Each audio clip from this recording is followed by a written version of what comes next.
সম্মানিত ভিউয়ার্স, বাংলাদেশ কৃষিপ্রধান দেশ। এদেশের শতকরা 85 ভাগ থেকে 95 ভাগ মানুষ ওতপ্রোতভাবে কৃষির সাথে জড়িত।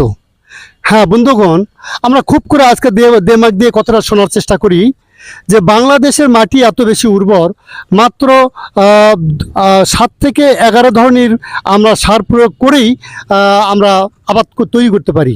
এরপরে কিন্তু বাংলাদেশ কৃষিতে স্বয়ংসম্পন্ন নয়।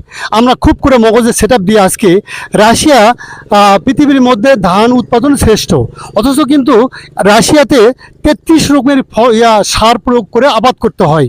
মগজ দিয়ে আমরা একটু চিন্তা করি যে কোথায় আমাদের মাত্র 7 থেকে 10টি সার দিলে আবাদ হয়ে যাচ্ছে, তাও আমরা স্বয়ংসম্পন্ন হতে পারতেছি না।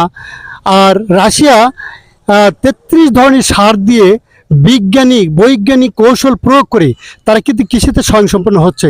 এজন্য আমাদের দেশের কৃষি ভাইদের এবং কৃষির সাথে কৃষি অফিসার যারা জড়িত আছে সবাইকে উদাত্ত আবেদন করব, আমাদের দেশেও কৃষিতে আমরা বৈজ্ঞানিক প্রযুক্তি ব্যবহার করে খাদ্যে আমরা স্বয়ংসম্পন্ন হতে পারি, তার একটা জরুরি একটা ব্যবস্থা করার জন্য কর্তৃপক্ষের কাছে আমি আবেদন করি।